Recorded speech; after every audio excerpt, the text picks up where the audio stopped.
ജീവിതത്തിൽ മക്കളും കുട്ടികളും കുടുംബവും എല്ലാവരും ഒന്ന് ഒന്നിച്ച് വീട്ടിൽ കൂടുന്ന ദിവസം നമുക്ക് വലിയ ആഹ്ലാദമാണ്. അല്ലെങ്കിൽ ഒരു യാത്ര പോകുന്ന, മനോഹരമായൊരു സ്ഥലം തേടി ഒരു ടൂർ പോകുന്ന നിമിഷവും ദിവസവും നമുക്കേറെ മനസ്സിന് കുളിര് പകരുന്നതാണ്. ഒരു കുഞ്ഞ് ജനിച്ച ദിവസം, വീട് വെച്ച് താമസം മാറിയ ദിവസം, വിവാഹത്തിൻ്റെ സന്തോഷങ്ങളിലേക്ക് കടന്നു വന്ന ദിവസം, അങ്ങനെ ജീവിതത്തിൽ നമുക്ക് ആഹ്ലാദം ഉള്ള, സന്തോഷമുള്ള, പറഞ്ഞറിയിക്കാനാകാത്ത മനോഹരമായ നിമിഷങ്ങൾ ജീവിതത്തിൽ ഉണ്ടാകും. നോമ്പിനെ സംബന്ധിച്ചിടത്തോളം നമുക്ക് അങ്ങനത്തെ ഒരു കാലയളവായി തോന്നുന്നുണ്ടോ? ഞാൻ എന്നോട് ചോദിക്കേണ്ട ഒരു ചോദ്യമാണ്. നമ്മൾ ഓരോരുത്തരും നമ്മളോട് ചോദിക്കേണ്ട ഒരു ചോദ്യമാണ്. നോമ്പ് എന്ന് പറയുമ്പോൾ എനിക്ക് അങ്ങനത്തെ ഒരു ആഹ്ലാദമുണ്ടോ എൻ്റെ ഉള്ളിൽ? നോമ്പ് കാലത്തേക്ക് എത്തണം, നോമ്പ് നോൽക്കണം എന്നതൊക്കെ ഒരു മനോനിലയാണ്, അതൊന്നും നിഷേധിക്കപ്പെടുന്നില്ല. പക്ഷേ നോമ്പ് എന്ന് പറയുമ്പോൾ മനസ്സിൻ്റെ ഉള്ളിൽ അങ്ങേയറ്റത്തൊരു ആസ്വാദനവും ആശ്വാസവും, അത്തരമൊരു ആസ്വാദനത്തിലേക്കും ആശ്വാസത്തിലേക്കും എത്താൻ നമുക്ക് ഉപകരിക്കുന്ന 5 കാര്യങ്ങൾ പറയാം. അതിലൊന്ന്, നോമ്പുകാരൻ്റെ പ്രാർത്ഥന അല്ലാഹു സുബ്ഹാനഹു വ തആല സ്വീകരിക്കപ്പെടുന്നുള്ളതാണ്. ഞാൻ എന്തിനാണ് നോമ്പ് നോൽക്കുന്നത് എന്നുള്ള ചോദ്യത്തിൻ്റെ ഉത്തരവും കൂടിയാണത്. ഞാൻ എന്തിനാണ് നോമ്പ് അനുഷ്ഠിക്കുന്നത് എന്ന ചോദ്യത്തിൻ്റെ ഉത്തരവും കൂടിയാണത്. എന്താ? അബൂ ഹുറൈറ റളിയല്ലാഹു അൻഹു ഉദ്ധരിക്കുന്ന ഹദീസിൽ കാണാം, സലാസത്തുൻ ലാ തുറദ്ദു ദഅവതുഹും അൽ ഇമാമുൽ ആദിൽ വസ്വാഇം ഹീന യുഫ്തിർ വദഅവത്തുൽ മത്ലൂം. ഒരിക്കലും തിരസ്കരിക്കപ്പെടാത്ത 3 പ്രാർത്ഥനകളെ കുറിച്ചാണ് ഹദീസിലുള്ളത്. ഒരിക്കലും തിരസ്കരിക്കപ്പെടാത്ത 3 പ്രാർത്ഥനകൾ. ആ തിരസ്കരിക്കപ്പെടാത്ത 3 പ്രാർത്ഥനകൾ ഏതാണ്? ഒന്ന്, അൽ ഇമാമുൽ ആദിൽ, നീതിമാനായ ഭരണാധികാരി. നീതിമാനായ ഭരണാധികാരി അയാൾ നടത്തുന്ന പ്രാർത്ഥനകൾ, അയാൾ നടത്തുന്ന, അള്ളാഹുവോട് സംസാരിക്കുന്ന കാര്യങ്ങൾ, അള്ളാഹു സുബ്ഹാനഹു വ തആല അത് അയാളുടെ നടത്തിപ്പിനും ഭരണ നടത്തിപ്പിനും കാര്യങ്ങളുടെ നിർവഹത്തിനൊക്കെ വേണ്ടി അയാൾ നടത്തുന്ന പ്രാർത്ഥനകൾ അല്ലാഹു സുബ്ഹാനഹു വ തആല സ്വീകരിക്കും. മറ്റൊന്ന് വദഅവത്തുൽ മദ്ലൂം, ആക്രമിക്കപ്പെട്ടവന്റെ പ്രാർത്ഥനയും സ്വീകരിക്കും. ആക്രമിക്കപ്പെട്ടവൻ ആരാണെന്നുള്ളതോ, അവൻ ഫാസിഖാണ്, അവൻ തമ്മാടിയാണ്, ഇതൊന്നും വിഷയമല്ല. അവൻ മഹാ തമ്മാടിയാണ്, ഹദീസിൽ അങ്ങനെ തന്നെ കാണാം. പക്ഷേ ഒരാൾ അവനെ ദ്രോഹിച്ചിട്ടുണ്ടെങ്കിൽ ആ ദ്രോഹിക്കപ്പെട്ടവന്റെ, അടികിട്ടിയവന്റെ, ആക്ഷേപിക്കപ്പെട്ടവന്റെ പ്രാർത്ഥന അല്ലാഹു സുബ്ഹാനഹു വ തആല ആരാണോ ഇത് ചെയ്തത് അയാൾക്കെതിരെ സ്വീകരിക്കും എന്നാണ്. നമ്മളെ വിഷയവുമായി ബന്ധപ്പെട്ട ഭാഗം 3-ാമത്തതാണ്, വസ്വാഇമു ഹീന യുഫ്തിറു, നോമ്പ് തുറക്കുന്ന ആള് അയാൾ നോമ്പ് തുറക്കുമ്പോൾ അയാളുടെ പ്രാർത്ഥന അല്ലാഹു സുബ്ഹാനഹു വ തആല സ്വീകരിക്കും എന്നാണ്. അപ്പോൾ ശരിക്ക് നോമ്പ് കാലം ഒരാഹ്ലാദത്തിന്റെ കാലമാകാൻ, നോമ്പ് മനസ്സറിഞ്ഞ് നിർവഹിക്കാൻ, അതിലേക്ക് അങ്ങോട്ട് എത്തിയിരുന്നെങ്കിൽ എന്ന് ചിന്തിക്കാൻ വേറെ വല്ലതും ആവശ്യമുണ്ടോ? എന്താ, നമ്മുടെ ജീവിതത്തിലൊക്കെ 100 കാര്യങ്ങളുണ്ട്, നമുക്ക് ഉത്തരം കിട്ടേണ്ട 100 കാര്യങ്ങളുണ്ട്. അത്തരം കാര്യങ്ങൾക്ക് ശരിയായ ഉത്തരം ലഭിക്കുന്ന ഒരു മാസമാണ് റമളാൻ എന്ന് ചിന്തിക്കുമ്പോൾ തന്നെ നമ്മുടെ ഉള്ളിൽ ശരിക്കും വലിയ ആശ്വാസവും ആഹ്ലാദമൊക്കെ ഉണ്ടാകും. മക്കളുടെ കാര്യം, കുടുംബത്തിന്റെ കാര്യം, ആരോഗ്യകാര്യം, സ്വർഗം, നരകം, പണ്ട് ചെയ്ത പാപങ്ങൾ, ഇതൊക്കെ പടച്ചവനോട് ചോദിക്കാനും പറയാനും എനിക്ക് കിട്ടുന്ന ഒരു സമയമാണ്. ജീവിതത്തിൽ സഫലമാകാതെ പോയ, കൊതിച്ചു കാത്തിരിക്കുന്ന കുറെ ആഗ്രഹങ്ങളുണ്ട്, അതൊക്കെ സാക്ഷാത്കരിക്കാനുള്ള അവസരമാണ് എന്നൊക്കെ ചിന്തിക്കുമ്പോൾ യഥാർത്ഥത്തിൽ ഒരു വ്യക്തിയെ സംബന്ധിച്ചിടത്തോളം ഇത് ശരിക്കും ഒരു ആഹ്ലാദത്തിന്റെ സമയം തന്നെയാണല്ലോ. അങ്ങനെ നമ്മൾ ചിന്തിച്ചിട്ടുണ്ടോ? അപ്പോൾ ഒരു വ്യക്തി എന്ത് ചെയ്യുന്നു വെച്ച് കഴിഞ്ഞാൽ, അയാളുടെ ജീവിതത്തിൽ റമളാനിലെ നോമ്പ് തുറക്കുമ്പോൾ എന്ന് പ്രത്യേകം പറഞ്ഞതുകൊണ്ട്, നോമ്പിന്റെ പകലും നോമ്പിന്റെ രാത്രിയൊക്കെ പൊതുവെ പ്രാർത്ഥന സ്വീകരിക്കപ്പെടുന്ന സന്ദർഭമാണെങ്കിലും നോമ്പ് തുറക്കുമ്പോൾ എന്ന് പ്രത്യേകം പറഞ്ഞതുകൊണ്ട് ശരിക്കും ആ നോമ്പ് തുറക്കുന്ന നേരം വേറെ അധികം വർത്തമാനങ്ങൾ വരാതെ എല്ലാവരും പരസ്പരം പ്രാർത്ഥിക്കാനൊക്കെ ഉള്ള ഒരു അവസരം ഒരുക്കേണ്ടതാണ്. സമൂസ അപ്പുറത്തുണ്ടാകും, ബത്തക്കപ്പുറത്തുണ്ടാകും, അല്ലേ, പിന്നെ മുന്തിരി ജ്യൂസ് ഇപ്പുറത്തുണ്ടാകും. അതൊക്കെ ആളുകൾ എടുത്ത് കുടിച്ചോളും. അത്യാവശ്യമൊക്കെ വേണ്ടതൊക്കെ വിതരണത്തിനുള്ള ഒരുക്കങ്ങളൊക്കെ ചെയ്തതിന്റെ ശേഷം നമ്മൾ നോമ്പ് തുറക്കുമ്പോൾ, നമുക്ക് നോമ്പ് തുറക്കുമ്പോൾ ചെല്ലാനുള്ള ദുആ ഉണ്ടല്ലോ. നോമ്പ് തുറക്കുമ്പോൾ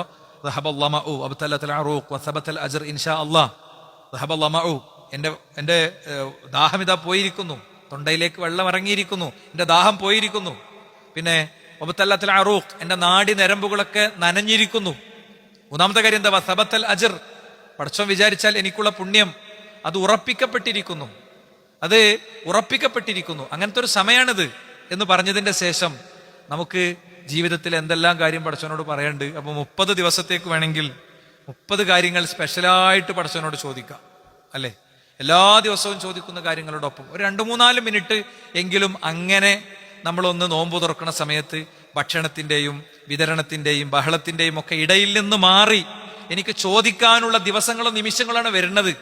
അതുകൊണ്ട് അതിങ്ങനെ യാത്രന്റെ ഇടയിൽ ഒരു കാരക്കണ്ണ് ചമച്ചു തിന്ന് തീരണ രൂപ ആകരുത് എന്നൊക്കെ നമ്മൾ പ്ലാൻ ചെയ്യണം. അങ്ങനെ ആകണിന് എന്തെങ്കിലും പ്രശ്നമുള്ളതുകൊണ്ടോ, അങ്ങനെ ആകുമ്പോൾ പ്രാർത്ഥന സ്വീകരിക്കപ്പെടില്ല എന്നൊന്നുമല്ല.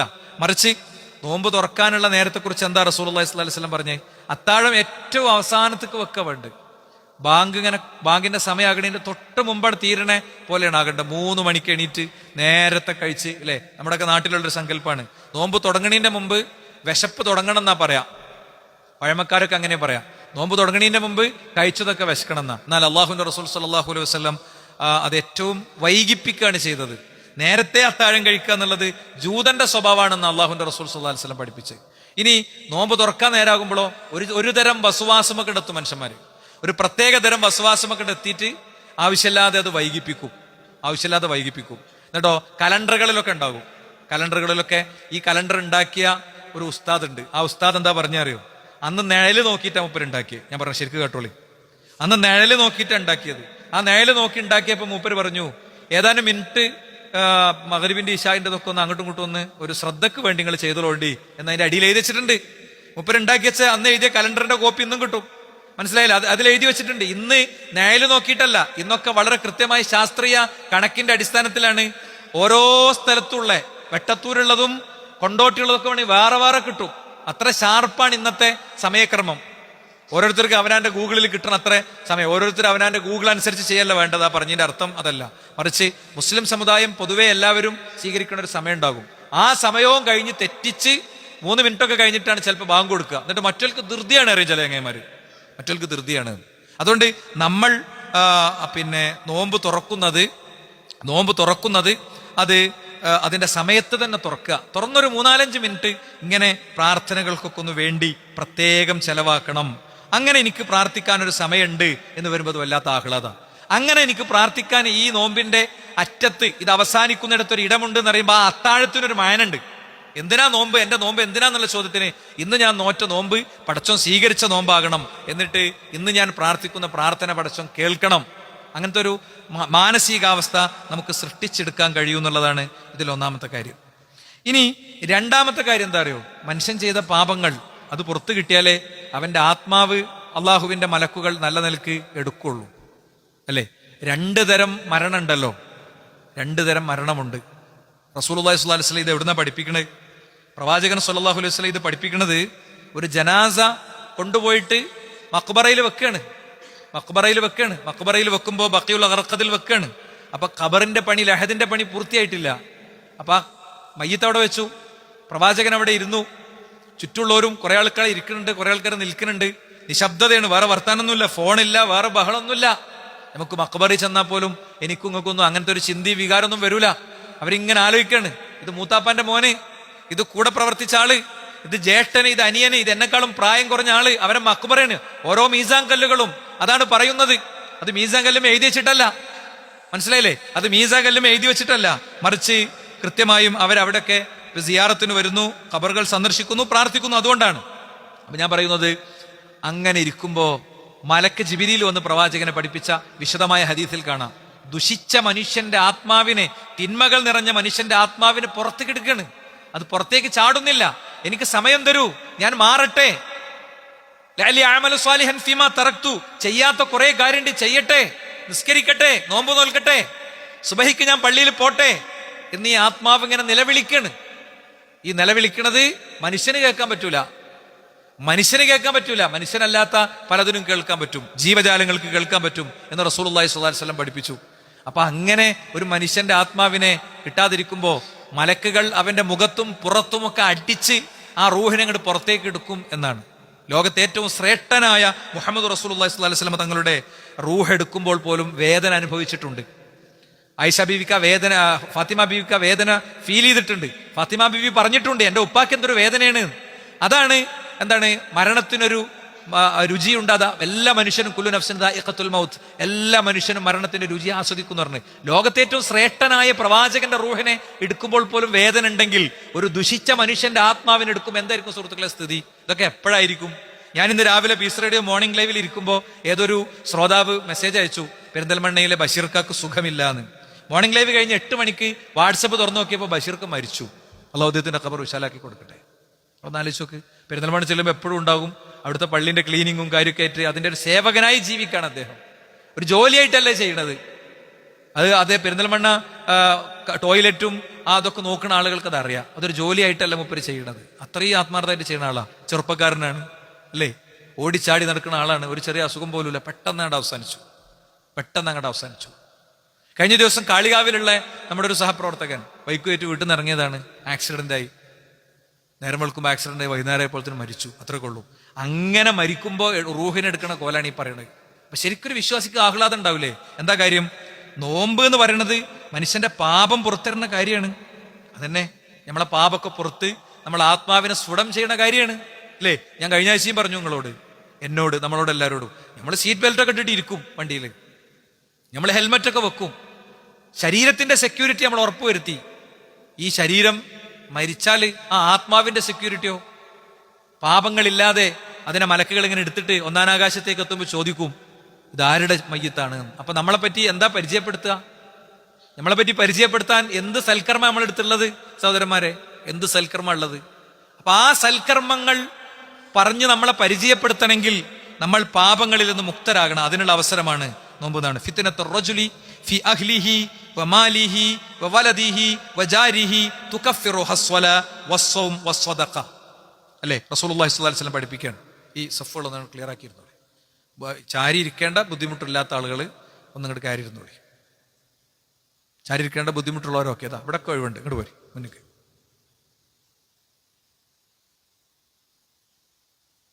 ഇവിടെ സീറ്റ് ഉണ്ടല്ലോ, ഇങ്ങോട്ടിരുന്നോളി. എന്നിട്ടല്ല സഫക്ക് ഇരിക്കണ്ടോളൂ. ഇങ്ങോട്ടിരുന്നോ മോനെ, ഇങ്ങോട്ടിരുന്നോ.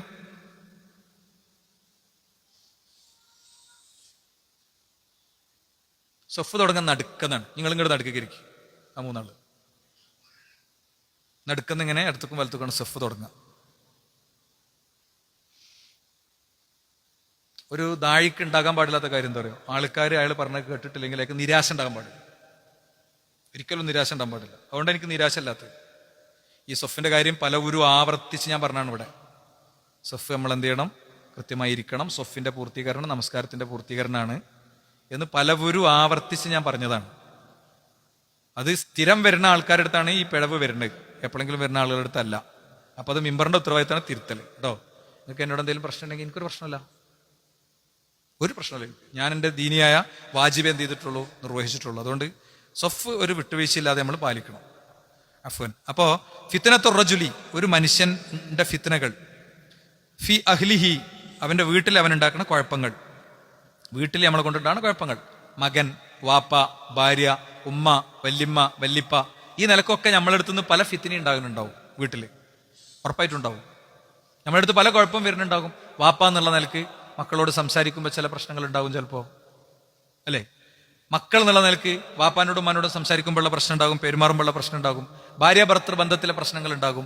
ഇത്തരം പ്രശ്നങ്ങളൊക്കെ അഹ്ലിഹി വമാലിഹി, അവന്റെ സമ്പാദ്യത്തിലും അവന്റെ കുടുംബത്തിലുള്ളതൊക്കെ, വലദിഹി, അവന്റെ മക്കളിലുള്ളതൊക്കെ, വജാരിഹി, അവന്റെ അയൽക്കാരോടുള്ളത്, ഇതൊക്കെ തുകഫിറുഹ സ്വലാത്തു വസ്സൗമു വസ്സദഖ.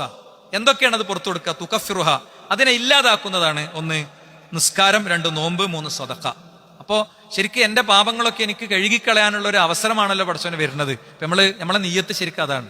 നമ്മളെ നീയത്ത്, നമ്മളെ മനസ്സിലുണ്ട്, ഉള്ളിലുണ്ടാണ്ട് നീയത്ത് എന്താ? എന്റെ ഇന്നത്തെ നോമ്പുകൊണ്ട് എന്റെ പാപങ്ങൾ പടച്ചോൻ പുറത്തു തരണം. അപ്പം എന്ത് ചെയ്യുന്നറിയോ? ആ നോമ്പിനൊരു പ്രത്യേകതരം മെയിൻ്റനൻസ് ഉണ്ടാകും. ആ നോമ്പ് കുറച്ചും കൂടി ആത്മാർത്ഥമായി നമ്മൾ നിർവഹിക്കുന്ന സാഹചര്യം ഉണ്ടാകും. മാത്രമല്ല മറ്റൊരു ഹദീസിൽ കാണാം, മൻ സ്വാമ റമളാന ഈമാനൻ വഹ്തിസാബൻ ഗുഫിറ ലഹു മാ തഖദ്ദമ മിൻ ദംബി. ആരെങ്കിലും റമളാൻ മാസത്തെ വിശ്വാസത്തോടും പുണ്യപ്രതീക്ഷയോടും കൂടി അനുഷ്ഠിക്കുകയാണെങ്കിൽ ഗുഫിറ ലഹു മാ തഖദ്ദമ മിൻ ദംബി, അവന്റെ മുൻകഴിഞ്ഞ പാപങ്ങൾ അവന് പുറത്തു കൊടുക്കുന്നതാണ്. ഗുഫിറ ലഹു, അവന് പുറത്തു കിട്ടും. മാ തഖദ്ദമ മിൻ ദംബി, അവന്റെ മുൻപ് കഴിഞ്ഞു പോയ പാപങ്ങൾ. അവൻ മുൻപ് കഴിഞ്ഞു പോയ മുഴുവൻ പാപവും കഴുകിക്കളയാൻ കിട്ടുന്ന മാസമാണ് റമളാൻ. ഓരോ ദിവസവും നോമ്പ് നോൽക്കുമ്പോൾ അത്താഴത്തിന് എണീക്കുമ്പോൾ നമുക്ക് ഉണ്ടാകേണ്ട നീയത്തതാണ്. ഓരോ തറാവീഹുകളും തഹജ്ജുദുകളും ഖുർആൻ പാരായണങ്ങളും നടക്കാൻ നമുക്കുള്ള പ്രചോദനം അതാണ്. ഞാൻ പറഞ്ഞല്ലോ, ഏത് നിമിഷവും മരണം നമ്മളെ പിടിച്ചുകൊണ്ടുപോകും. ഇന്ന് ഏറ്റവും കൂടുതൽ മരിക്കുന്ന ചെറുപ്പക്കാരാണ്. നമ്മൾ വാർത്തകളൊക്കെ എടുത്തു നോക്കിയാൽ അറിയാം. ഒരു പ്രശ്നം ഉണ്ടായിരുന്നില്ല, രാവിലെ വൈകുന്നേരം ആയപ്പോൾ തന്നെ കുഴഞ്ഞു വീണു, മരിച്ചു, കഴിഞ്ഞു അല്ലേ? അങ്ങനെയാണ് പോകേണ്ടി വരുമ്പോൾ സഹോദരന്മാരെ, നമ്മുടെയൊക്കെ ഒരു അവസ്ഥ എന്താണ്? മരണത്തിന് ശേഷം ഒരു ജീവിതം ഉണ്ട് എന്നുള്ള വിഷയത്തിൽ നമുക്കാർക്കും തർക്കമല്ലല്ലോ. ഇല്ലെങ്കിൽ വലിയ കഷ്ടപ്പാടാണ്. അമൽ കൊണ്ട് മാത്രമേ ഒരാൾ രക്ഷപ്പെടുള്ളൂ. ഒരാൾ ഖബറിൽ കിടക്കുമ്പോൾ അയാളുടെ കൂടെ അയാളുടെ അമലുണ്ടാകും എന്ന് പറഞ്ഞില്ലേ? എങ്ങനെ അമലുണ്ടാകുക? നമ്മളെ അമല് ഒരു രൂപം പ്രാപിക്കുന്നതാണ്. ഒരു രൂപമാകും. എന്നിട്ട് ചെല്ലും, അന അമലുക്ക, ഞാൻ നിന്റെ അമലാണെന്ന് പറയും. സൽക്കർമ്മമാണെങ്കിൽ സൽക്കർമ്മം ചെല്ലും, ദുഷ്കർമ്മമാണെങ്കിൽ ദുഷ്കർമ്മം ചെല്ലും. അവിടെ മുതലാണ് ജീവിതം ആരംഭിക്കുന്നത്. പിന്നുള്ള ജീവിതത്തിന് അന്ത്യമില്ല. അതുകൊണ്ട് അത്തരം ഒരു സംഗതി ഇതിലുണ്ട്. ഇനി മൂന്നാമത്തെ ഒരു കാര്യം എന്താ അറിയോ? നരകത്തിൽ നിന്ന് അകറ്റപ്പെടും എന്നുള്ളതാണ്. അപ്പോൾ അത് നമുക്ക് ആഹ്ലാദം ഉണ്ടാകുന്ന ഒരു കാര്യമാണ്. ഒരു നോമ്പ് ഒരാൾ നോൽക്കുമ്പോൾ ആ നോമ്പ് അവസാനിക്കുമ്പോൾ അയാളുടെ ഉള്ളിലുള്ള അങ്ങേയറ്റത്തെ ആശ്വാസവും ആഹ്ലാദവുമാണെന്ത്? നരകത്തിൽ നിന്ന് മനുഷ്യനെ രക്ഷപ്പെടുത്തുന്ന ഒന്നാണ് നോമ്പ് എന്നുള്ളത്. മൻ സ്വാമ യൗമൻ ഫീ സബീലില്ലാ, അള്ളാഹുവിന്റെ മാർഗത്തിൽ ഒരാൾ നോമ്പ് അനുഷ്ഠിച്ചാൽ ബഅദല്ലാഹു വജ്ഹഹു അനിന്നാരി 70 ഖരീഫ, അല്ലാഹു സുബ്ഹാനഹു വ തആല അവന്റെ മുഖത്തെ അവനെ 70 വർഷത്തെ വഴി ദൂരം മാറ്റും എന്നാണ്. ഒറ്റ നോമ്പ് സ്വീകരിച്ച് കിട്ടിയാൽ മതി. ഏത് നോമ്പാ സ്വീകരിക്കുക, ഏത് നോമ്പാ സ്വീകരിക്കപ്പെടാതിരിക്കുക എന്നൊന്നും നമുക്കറിയില്ല. ഏത് നോമ്പാണ് സ്വീകരിക്കപ്പെടാതിരിക്കുക എന്നൊന്നും നമ്മളെ സംബന്ധിച്ചിടത്തോളം ധാരണയല്ല. അപ്പോ എല്ലാ നോമ്പും നമുക്ക് ഫർളാണ്. ആയുസ്സിലെ ഒരൊറ്റ നോമ്പ് സ്വീകരിക്കപ്പെട്ടാൽ അല്ലാഹു സുബ്ഹാനഹു വ തആല അതിനെ മുഖവിലേക്കെടുത്താൽ നമ്മളെ സംബന്ധിച്ചിടത്തോളം 70 വർഷത്തെ വഴിദൂരം മാറ്റപ്പെടും എന്നാണ്. മാത്രല്ല, നരകത്തിൽ നിന്ന് അകറ്റപ്പെടും എന്നുള്ളത് മാത്രമല്ല, അയാൾക്ക് റയ്യാൻ എന്ന കവാടത്തിലൂടെ പ്രവേശനം കൊടുക്കും. ഇന്ന ഫിൽ ജന്നത്തി ബാബൻ യുഖാലു ലഹു അർ-റയ്യാൻ. റയ്യാൻ എന്ന് പറയുന്ന ഒരു കവാടമുണ്ട്. യദ്ഖുലു മിൻഹു സ്വായിമുൻ, അതിലൂടെ പ്രവേശിക്കുക നോമ്പുകാർ മാത്രമാണ്. യൗമൽ ഖിയാമ, അന്ത്യദിനത്തിൽ ലാ യദ്ഖുലു മിൻഹു അഹദുൻ ഗൈറുഹും, നോമ്പുകാരല്ലാതെ വേറെ ആരും അതിലൂടെ പ്രവേശിപ്പിക്കപ്പെടുകയില്ല. അപ്പോ നോമ്പെടുക്കുമ്പോൾ ഒരു വ്യക്തിക്കുണ്ടാകേണ്ട മനോനിലയും നീയത്തൊക്കെ അതാണ്. അപ്പൊ ഇങ്ങനത്തെ കുറെ ദിവസങ്ങൾ വരാനിരിക്കുന്നു എന്നത് ഒരു വ്യക്തിയെ സംബന്ധിച്ചിടത്തോളം ആഹ്ലാദ. അല്ലെങ്കിൽ എവിടെങ്കിലും കെട്ടിയ ഏതെങ്കിലും സൈഡ് മറച്ച ഏതെങ്കിലുമൊക്കെ ഷെഡിന്റെ ഉള്ളിൽ പോയി ചായ കുടിക്കലും വെള്ളം കുടിക്കലും, പിന്നെ ഇതിങ്ങനെ വണ്ടിയും വലിയ തീർന്നു കിട്ടിയെങ്കിൽ എന്നുള്ള ഒരു മനോനിലയിലായിരിക്കും ഉണ്ടാകുക. എത്ര മനുഷ്യന്മാരുണ്ട് അങ്ങനെ, നോമ്പൊന്ന് കഴിഞ്ഞു കിട്ടിയെങ്കിൽ, അല്ലേ, നോമ്പൊന്ന് തീർന്നു കിട്ടിയെങ്കിൽ എന്നുള്ള ഒരു മാനസികാവസ്ഥയിൽ ജീവിക്കുന്നവരുണ്ടാകും. അവരെ പ്രശ്നം എന്താ? 99% ആളുകളും ആയുസ്സിലൊരിക്കൽ പോലും ഇങ്ങനത്തെ ഒരു ഉപദേശമോ പിന്നെ മാർഗനിർദ്ദേശമൊന്നും അവർ പഠിച്ചിട്ടുണ്ടാവില്ല. പിന്നെ അവസാനം മരണം കൺമുന്നിൽ എത്തുമ്പോഴാണ് നിലവിളികളുമായി അവർ പലപ്പോഴും ഇത്തരം കാര്യങ്ങൾ അഭിമുഖീകരിക്കേണ്ടി വരിക. അള്ളാഹു നമ്മളെ കാത്തുരക്ഷിക്കട്ടെ. നോക്ക് നിങ്ങൾ, മറ്റൊന്ന് ഒരു വിശ്വാസിക്ക് ഭയങ്കര ആഹ്ലാദം പകരുന്ന കാര്യമാണ്. അള്ളാഹുവിനെ കണ്ടുമുട്ടുന്ന ഒരു അവസ്ഥ ഉണ്ട് വിശ്വാസിയെ സംബന്ധിച്ചിടത്തോളം. എന്താ? ഇന്നക്കും സതറൗന റബ്ബക്കും കമാ തറൗന ഹാദൽ ഖമർ ഫീ ലൈലത്തിൽ ബദർ ഫലാ തുലാമൂന ഫീ റുയതിഹി. നിശ്ചയം നിങ്ങൾ നിങ്ങളുടെ റബ്ബിനെ കണ്ടുമുട്ടുക തന്നെ ചെയ്യും. ആ കണ്ടുമുട്ടുന്ന സമയത്ത് നിങ്ങൾക്കൊരിക്കലും അതിൽ നിന്ന് മറയിടപ്പെടുകയില്ല. പൂർണ്ണചന്ദ്രൻ ഉദിച്ച രാത്രിയിൽ നിങ്ങൾ ആ പൂർണ്ണചന്ദ്രനെ എത്ര തെളിച്ചത്തോടെ കാണുന്നുവോ അത്ര വെളിച്ചത്തോടെ നിങ്ങൾ നിങ്ങളുടെ റബ്ബിനെ കണ്ടുമുട്ടുക തന്നെ ചെയ്യും എന്നാണ്. റബ്ബിന്റെ രൂപം എന്താണ്, അവന്റെ മുഖം എന്താണ്, അതൊന്നും നമ്മളെ സംബന്ധിച്ചിടത്തോളം അറിയില്ല. അതൊക്കെ അവന് യോജിച്ചൊരു രൂപമുണ്ട്, അവന് യോജിച്ചൊരു അവസ്ഥയുണ്ട്. അഹ്ലുസുന്നന്റെ വിശ്വാസം അതാണ്. ഒരു മിനിറ്റ് എല്ലാവരും ശ്രദ്ധിച്ച് കേൾക്കാൻ പറയുന്നത്. അഖീദന്റെ ഒരു അസിലാണ് പറയുന്നത്. എന്താ? അള്ളാഹുവിന് സിംഹാസനമുണ്ട്, അവൻ ഒന്നാം ആകാശത്തേക്ക് ഇറങ്ങുന്നുണ്ട്, അതേപോലെ തന്നെ അവന് കൈയുണ്ട്, അവന് മുഖമുണ്ട്. ഇതിന്റെ അർത്ഥം എന്താ? അള്ളാഹുവിന് മുഖമുണ്ട് അല്ലെങ്കിൽ അള്ളാഹുവിന് കൈയുണ്ടെന്നാണ്, അത് അള്ളാഹുവിന്റെ കാരുണ്യാണെന്ന് ചില ആൾക്കാർ അർത്ഥം വെക്കും. അള്ളാഹുവിന് സിംഹാസനം ഉണ്ട് എന്നാണ്, അത് അള്ളാഹുവിന്റെ അധികാരമാണെന്ന് അർത്ഥം വെക്കും. ഒരിക്കലും അർത്ഥം വെക്കാൻ പറ്റൂല. അവൻ അതുണ്ട്, അതെങ്ങനെയാണെന്ന് നമുക്കറിയില്ല, അതിന്റെ രൂപം നമുക്കറിയില്ല, അതിന്റെ കോലം നമുക്കറിയില്ല. അവന് യോജിച്ചൊരു രൂപത്തിൽ അവൻ അതുണ്ട് എന്ന് നമ്മൾ വിശ്വസിക്കും. കൈ എന്ന് പറയുമ്പോൾ തന്നെ നമ്മുടെ കൈയിന്റെ രൂപം മനസ്സിലേക്ക് കൊണ്ടുവരേണ്ട കാര്യമല്ല. മനസ്സിലായില്ലേ? അള്ളാഹുവിന് കൈയുണ്ട്, ഭൂമി പിന്നെ ലോകം അത് അവന്റെ വലത്തെ കയ്യിലാണ്. അപ്പൊ അള്ളാഹുവിന്റെ ഒരു കയ്യിൽ, അവന്റെ വലത്തെ കയ്യിൽ, പിന്നെ അതിൻ്റെ ഉള്ളിൽ സിംഹാസനത്തൊക്കെ എങ്ങനെ നടക്കാന്നൊക്കെ ചോദിച്ചിട്ട് ഈ അള്ളാഹുവിന്റെ ഇസ്മുകളെയും സിഫത്തുകളെയും ഇങ്ങനെ വേദിയിലിട്ട് അലക്കണ ചില ആൾക്കാരെ കാണാറുണ്ട്.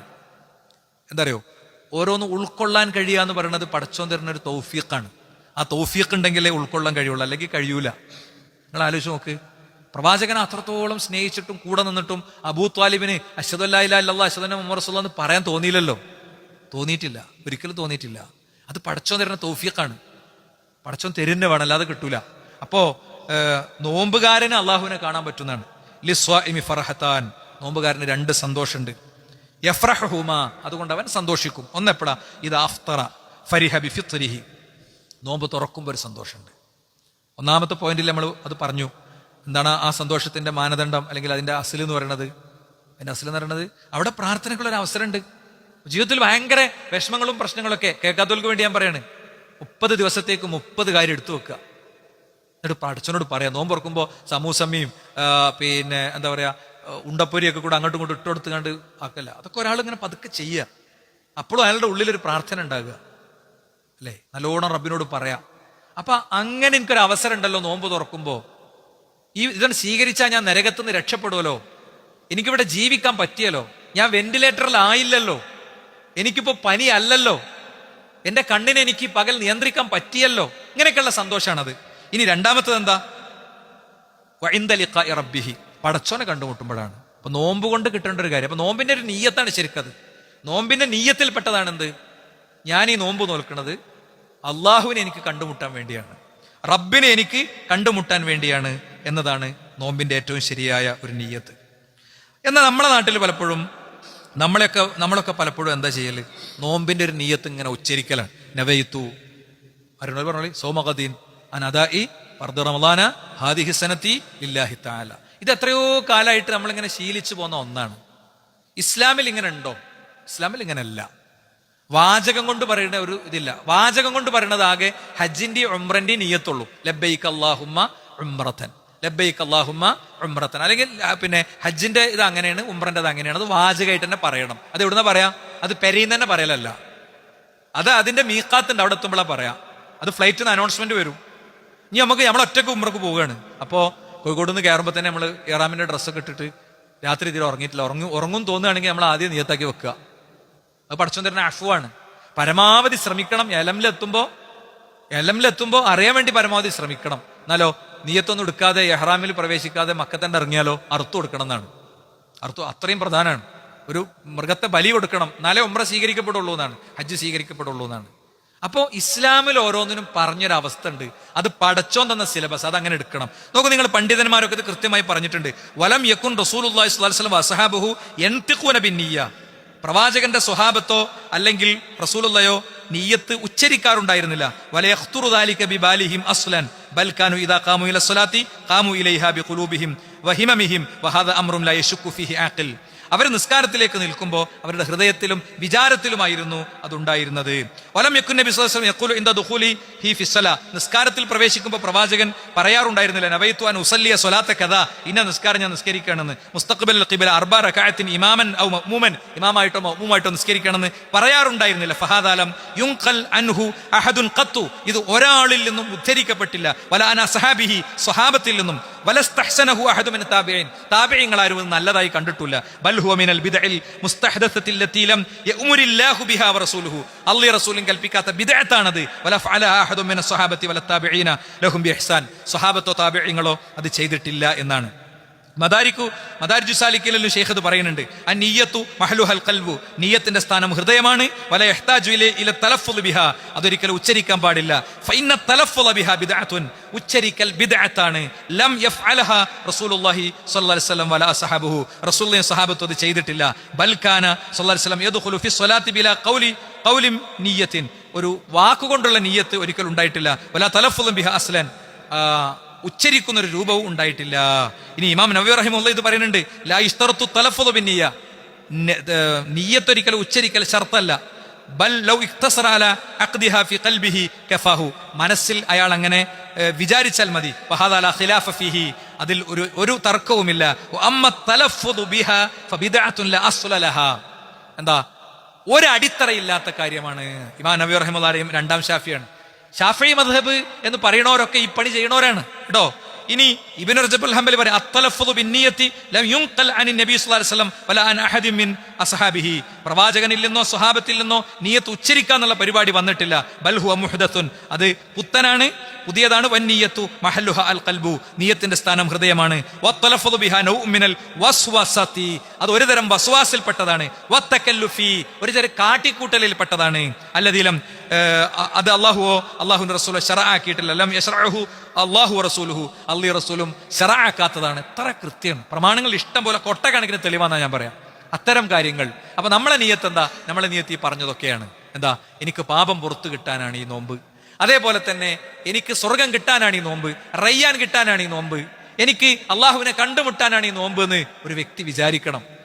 അല്ലെ? ഉറങ്ങണീന്റെ മുമ്പ്, അന്നത്തെ ദിവസം ഉറങ്ങണീന്റെ മുമ്പ്, മൊത്തം നോമ്പിലേക്ക് പ്രവേശിക്കണീന്റെ മുമ്പ്, അത്താഴത്തിന് എഴുന്നേൽക്കുമ്പോൾ, നോമ്പിന്റെ പകലിലൊക്കെ ഈ ചിന്ത ഉണ്ടാകണം. ഈ ചിന്ത ഉണ്ടാകുമ്പോൾ ശരിയായ രീതിയിൽ അത് പരിരക്ഷിക്കുന്ന സാഹചര്യം ഉണ്ടാകും. അള്ളാഹു നമ്മിൽ നിന്ന് സ്വീകരിക്കുമാറാകും.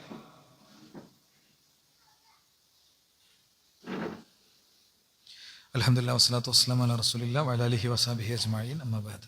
സൃഷ്ടാവും സംരക്ഷകനുമായ റബ്ബിനെ ജീവിതത്തിൻ്റെ എല്ലാ മേഖലയിലും കാത്തു സൂക്ഷിക്കണമെന്ന് എല്ലാ സത്യവിശ്വാസികളെയും സത്യവിശ്വാസിനികളെയും ഉണർത്തുകയാണ്, ഉത്ബോധിപ്പിക്കുകയാണ്. ഒരു വ്യക്തി മറ്റൊരു വ്യക്തിയെ സഹായിക്കുമ്പോഴൊക്കെ മൻ കാന ഫി ഹാജത്തി അഖീഹി കാന അല്ലാഹു ഫി ഹാജത്തിഹി എന്നാണ്. ഒരാളെ സഹായിക്കുമ്പോഴൊക്കെ ആ സഹായിക്കുന്ന വ്യക്തിയെ അല്ലാഹു സുബ്ഹാനഹു വ തആല സഹായിക്കും എന്നാണ്. അതെന്തിലാകട്ടെ, എന്ത് കാര്യത്തിലും നമുക്ക് ഉണ്ടാകേണ്ട ഒരു നിയത്താണത്. അയാൾ നമ്മളോട് താങ്ക്സ് പറഞ്ഞോ, അയാൾ എന്ത് പെരുമാറി, ഇതൊന്നും ഒരു വിഷയമല്ല, അതൊരു വിഷയമേ നമ്മളാക്കുന്നില്ല. എപ്പോഴും നമ്മൾ മനസ്സിലുണ്ടാകണം. മാത്രമല്ല, ഒരാളെ സഹായിക്കാൻ വേണ്ടി അയാളുടെ കൂടെ നമ്മൾ എന്തൊരു കാര്യത്തിന് പോയാൽ അത് മസ്ജിദുൽ ഹറാമിൽ ഇഅ്തികാഫ് ഇരിക്കുന്നതിനേക്കാളും വലിയ പുണ്യാണെന്നാണ്. മദീനത്ത് പോയി മസ്ജിദ് നബവിയിൽ, മസ്ജിദുൽ ഹറാമിലല്ല, മസ്ജിദ് നബവിയിൽ പോയി ഇഅ്തികാഫ് ഇരിക്കണേലേറെ വലിയ പുണ്യാണെന്ന് റസൂലുള്ളാഹി സ്വല്ലല്ലാഹു അലൈഹി വസല്ലം പഠിപ്പിച്ചിട്ടുണ്ട്. അതുകൊണ്ട് ചുറ്റുമുള്ളവരെ സഹായിക്കാൻ കിട്ടുന്ന എല്ലാ സമയവും നമ്മൾ ഉപയോഗിക്കണം. സഹോദരന്മാരെ, നമ്മൾ കിറ്റിൻ്റെ കാര്യം നിങ്ങളുടെ ശ്രദ്ധയിൽപ്പെടുത്തിയിട്ടുണ്ടായിരുന്നു. ഒരു കിറ്റിന് 1200 രൂപയാണ് ചെലവ് വരിക. നമ്മളെല്ലാ വർഷവും നടത്തി വരുന്നതാണ്. ഈ വർഷം അതൊന്ന് ഓർമ്മിപ്പിക്കാനും അതിൻ്റെ പിന്നാലെ കൂടാനൊക്കെ നമ്മളൊരു അവസാനത്തേക്ക് എത്തി എന്നുള്ളൊരു പ്രശ്നമുണ്ട്. എന്തായാലും കഴിഞ്ഞ വർഷത്തെ പോലെ തന്നെ കൊടുക്കാനൊക്കെ കഴിയുമെന്നൊന്നും നമുക്കറിയില്ല. പക്ഷേ നമ്മുടെ കിറ്റുകൾ വെയിറ്റ് ചെയ്ത് നിൽക്കുന്ന ആളുകളുണ്ട്. അതുകൊണ്ട് ഒരു 1200 രൂപയാണ് കിറ്റിൻ്റെ ചെലവ്. അത് നമ്മുടെ ഭാരവാഹികളുടെ കയ്യിൽ ആ തുക എല്ലാവരും കൊടുക്കണം. അപ്പോൾ ചിലപ്പോൾ നമ്മളൊരു സാമ്പത്തിക കാര്യമൊക്കെ കുറച്ചൊരു പ്രയാസത്തിലായിരിക്കും ചിലപ്പോൾ, അല്ലേ? കയ്യിൽ നിലവിൽ ചിലപ്പോൾ പൈസ ഒന്നും ഉണ്ടാവില്ല. അതൊക്കെ ഒന്നും ഇങ്ങോട്ട് നുള്ളി പൊറുക്കി, ഞാൻ പറയുന്ന കിറ്റ് വാങ്ങേണ്ട സാഹചര്യമുള്ള ആൾ പോലും അയാൾക്ക് അരക്കിറ്റിൻ്റെ പൈസയാണ് പറ്റണതെങ്കിൽ അത്, കാൽ കിറ്റിൻ്റെ പൈസയാണ് പറ്റണതെങ്കിൽ അത്, അല്ലേ? കിറ്റിലേക്ക് എന്ന് പറഞ്ഞിട്ട് ഒരു ഉറുപ്പെങ്കിലും കൊടുക്കാത്ത ഒരാൾ നമ്മളെ കൂട്ടത്തിൽ ഉണ്ടാകരുത് എന്നുള്ള കാര്യം എല്ലാവരും ഒന്ന് പ്രത്യേകം ഒന്ന് ഉണർത്തും. കാരണം സ്വതക്കക്ക് അത്രയും വലിയ ഇതുണ്ട്. നിങ്ങൾ കണ്ടില്ലേ, പാപങ്ങൾ പുറത്തു കിട്ടുന്നു എന്നുള്ള ഹദീസ് നമ്മൾ കണ്ടു. ഞാൻ ഇന്നിവിടെ വായിച്ചു, സദഖ കൊണ്ട്, നോമ്പ് കൊണ്ട്, നിസ്കാരം കൊണ്ട്. അതേപോലെ തന്നെയാണ് നമ്മൾ കുറച്ച് നല്ല ഒരു നന്മ ചെയ്ത് നമുക്ക് നോമ്പിലേക്ക് പ്രവേശിക്കുക എന്നുള്ളത് ഭയങ്കര പ്രധാനപ്പെട്ട ഒരു കാര്യമാണ്. നോമ്പിൻ്റെ മുമ്പ്, നോമ്പിൻ്റെ അടുത്തൊരു 2-3-4 ദിവസങ്ങളും കൂടിയൊക്കെ ഉപയോഗിച്ചിട്ടായിരിക്കണം നമുക്ക് ചിലപ്പോൾ ഇത് കൊടുത്ത് തീർക്കാൻ പറ്റുന്നുണ്ടെങ്കിൽ എത്ര കിറ്റാണോ കിട്ടുന്നത് അത് കൊടുക്കുക എന്നുള്ളതായിരിക്കും ഇനി പൊതുവേ നമുക്ക് സാധിക്കുന്ന കാര്യം. അതുകൊണ്ട് എല്ലാവരും ആ കാര്യം ഒന്ന് പ്രത്യേകം ശ്രദ്ധിക്കണം. അത് നമ്മുടെ ഭാരവാഹികളെ കണ്ട് അവരുടെ കയ്യിൽ ആ പൈസ കൊടുക്കണം എന്നുള്ള കാര്യം പ്രത്യേകം ഉണർത്തുകയാണ്. അത് ബക്കറ്റിൽ ഇടാൻ പറയണമെന്നാണ് ഞാൻ വിചാരിച്ചിരുന്നത്. പക്ഷേ ഇന്നിപ്പോൾ പെരിന്തമണ്ണുള്ള നമ്മുടെ ഒരു സുഹൃത്തിൻ്റെ ഭാര്യയുടെ ഒരു കിഡ്നിയുമായി ബന്ധപ്പെട്ടൊരു വിഷയമായിട്ട് അദ്ദേഹം വിളിച്ചിരുന്നു. അടുത്ത ബുധനാഴ്ച 10 ലക്ഷം കൊടുക്കണം മൗലവി. 33 വയസ്സായ ഒരു പെൺകുട്ടിയാണ്. അവരുടെ കിഡ്നി ട്രാൻസ്പ്ലാന്റേഷൻ നടക്കുകയാണ് എറണാകുളത്ത് വെച്ച്. അപ്പോൾ അടുത്ത ബുധനാഴ്ച ആകുമ്പോൾ 10 ലക്ഷം റുപ്യ കൊടുക്കണം, പൈസയൊന്നും ആയിട്ടില്ല എന്ന് പറഞ്ഞിട്ടാണ് വിളിച്ചിരുന്നത്. അരിസ് മൗലവിൻ്റെ ഒരു പേരൊക്കെ വെച്ചിട്ട് ഒരു മെസ്സേജ് വ്യാപകമായി സാമൂഹ്യ മാധ്യമങ്ങളിലൊക്കെ പ്രചരിപ്പിച്ചിട്ടുണ്ട്. അപ്പോൾ നമ്മൾ ഇന്നത്തെ കളക്ഷൻ അതിലേക്ക് വെക്കുകയാണ്. ആ കളക്ഷൻ നമ്മൾ കൊടുക്കുക. ഈ ഒരു പൈസ ഇന്നും നാളെയും മറ്റന്നാളൊക്കെ ആയിട്ട് നമ്മളൊന്ന് ഏറ്റവും ചുരുങ്ങിയത് ഓഫറെങ്കിലും, കിറ്റിൻ്റെ ഓഫറെങ്കിലും, ഞാൻ കിറ്റ് തരാം, ഒരു കിറ്റ് തരാം എന്നുള്ള ഓഫറെങ്കിലും ഇന്നിവിടെ നമ്മളെ ഭാരവാഹികളുണ്ട്, അവരോട് പറഞ്ഞാൽ അതിനനുസരിച്ച് നമുക്ക് വാങ്ങി അടുത്ത ദിവസങ്ങളിൽ അതിൻ്റെ വിതരണം പൂർത്തിയാക്കാൻ പറ്റുമെന്ന് ഓർമ്മിപ്പിക്കുകയാണ്. ബക്കറ്റിൽ നമ്മൾ നിക്ഷേപിക്കുന്ന പൈസ അത് കിറ്റിൻ്റെ പൈസയല്ല, അത് ഈ കിഡ്നി രോഗിയെ സഹായിക്കേണ്ട പൈസയാണ്. റമദാനിൽ 1-ാമത്തെ വെള്ളിയാഴ്ച ഇതേപോലെ നമ്മൾ പിരിക്കുന്നത് ഒരു കിഡ്നി രോഗിക്ക് വേണ്ടിയാണ്, നമ്മുടെ ഒരു സുഹൃത്തിന് വേണ്ടിയാണ്. ഒരു 40 വയസ്സ് മാത്രം പ്രായമുള്ള, 40-42 വയസ്സ് മാത്രം പ്രായമുള്ള 24 മണിക്കൂറും ദീനീ രംഗത്ത് സജീവമായി ഇടപെടുന്ന ഒരു സഹപ്രവർത്തകന് വേണ്ടിയാണ്. അപ്പോൾ എല്ലാവരും ഒന്ന് കരുതി വരിക അടുത്ത ആഴ്ച ഇൻഷാ അല്ലാഹ്. അദ്ദേഹത്തിന് സാമ്പത്തികമായി അദ്ദേഹത്തിൻ്റെ ഫുൾ എക്സ്പെൻസ് നമ്മൾ ഏറ്റെടുത്തിരിക്കുകയാണ്, നമ്മുടെ കൂട്ടായ്മ ഏറ്റെടുത്തിരിക്കുകയാണ് അദ്ദേഹത്തിൻ്റെ ചികിത്സയുടെ. അപ്പോൾ ആ കാര്യവും നിങ്ങളുടെ ശ്രദ്ധയിലുണ്ടാകണം എന്നീ സന്ദർഭത്തിൽ പ്രത്യേകിച്ച് ഓർമ്മിപ്പിക്കുകയാണ്. നമ്മളെല്ലാവരും പരസ്പരം പ്രാർത്ഥിക്കുക, നോമ്പിൻ്റെ ദിവസങ്ങൾ സമ്പന്നാകാൻ വേണ്ടി. തറാവീഹുകളൊന്നും നഷ്ടപ്പെടുന്നില്ല എന്നുള്ളത് എല്ലാവരും ഉറപ്പുവരുത്തണം. ഒരു തറാവീഹും പോകരുത്. ശൈത്താൻ വരും, പലജാതി ചിന്ത തരും, അല്ലേ? ഒന്നും നഷ്ടപ്പെടുത്തരുത്. മാത്രമല്ല, തറാവീഹ് 8 കഴിഞ്ഞതിൻ്റെ ശേഷം 3-ന് പോകുന്ന ഒരു പരിപാടിയുണ്ട്. ഇമാമിൻ്റെ കൂടെ പൂർണ്ണമായി നിസ്കരിക്കുന്ന വ്യക്തിക്ക് രാത്രി മുഴുവൻ നിസ്കരിച്ച കൂലിയാണെന്നാണ്. അപ്പം നമ്മൾ അത്താഴത്തിന് എണീക്കുന്ന സമയത്തേക്ക് നീട്ടി വെക്കേണ്ട കാര്യമല്ല. അവിടെ നിങ്ങൾ 2 റകഅത്ത് നിസ്കരിച്ചോളൂ, അതിനൊരു കുഴപ്പമില്ല. അവിടെ നിങ്ങൾക്ക് വേണമെങ്കിൽ എന്താ പറയുക, ഒളുവിൻ്റെ ഭാഗമായിട്ട് 2 റകഅത്ത് നിസ്കരിക്കാമല്ലോ. ഒളു എടുക്കുമ്പോഴൊക്കെ 2 റകഅത്ത് നിസ്കരിക്കാം. അപ്പം നിസ്കരിക്കൽ ഭയങ്കര ഒരു താല്പര്യമുള്ള ഒരാൾക്ക് നിസ്കരിക്കണതിന് തടസ്സമൊന്നുമില്ല. അപ്പോൾ ആ നിലക്ക് നമ്മളെല്ലാവരും നമ്മുടെ ചുറ്റുമുള്ള ആളുകളൊക്കെ പ്രേരിപ്പിച്ച്, നമ്മൾ വണ്ടിയിലൊക്കെ വരുന്നുണ്ടെങ്കിൽ അങ്ങനെ പ്രേരിപ്പിച്ച് 1-ാമത്തെ തറാവീഹ് മുതൽ തന്നെ നമ്മൾ സജീവമായി ഉണ്ടാകണം. തറാവീഹിന് ശേഷം ഒരു 8 മിനിറ്റ് ഒരു ചെറിയ ക്ലാസ്, ഒരു 10 മിനിറ്റിൽ താഴെ ഒരു ക്ലാസ് ഉണ്ടാകും. സുബഹിൻ്റെ ശേഷം ഒരു 3 മിനിറ്റ് 4 മിനിറ്റിൻ്റെ ഒരു ക്ലാസ് ഉണ്ടാകും. ഇൻഷാ അല്ലാഹ് നമ്മുടെ റമളാനിൽ നമ്മൾ ഒരുങ്ങണീൻ്റെ ഭാഗമായിട്ട് എൻ്റെ കർമ്മശാസ്ത്ര കാര്യങ്ങളൊക്കെ വിശദീകരിക്കുന്ന ഒരു ക്ലാസ് തിങ്കളാഴ്ച നടക്കുന്നുണ്ട്. മഗ്രിബിന് ശേഷം ഖുർആൻ ക്ലാസ് നടക്കുന്ന അതേ ദിവസം വളരെ പ്രഗത്ഭനായ ഒരു വ്യക്തിയുടെ, നല്ല ആഴമുള്ളൊരു പണ്ഡിതനെ നമ്മൾ കൊണ്ടുവരണം. നമുക്ക് എന്ത് ചോദ്യവും സംശയങ്ങളൊക്കെ ചോദിക്കാൻ പറ്റുന്ന രീതിയിലാണ്. അപ്പോൾ നമുക്ക് അറിയുന്ന ആളുകളൊക്കെ ആ പരിപാടിയിൽ പങ്കെടുപ്പിക്കാൻ കൂടി ശ്രദ്ധിക്കുക. ബാറക്കല്ലാഹു ഫീക്കും.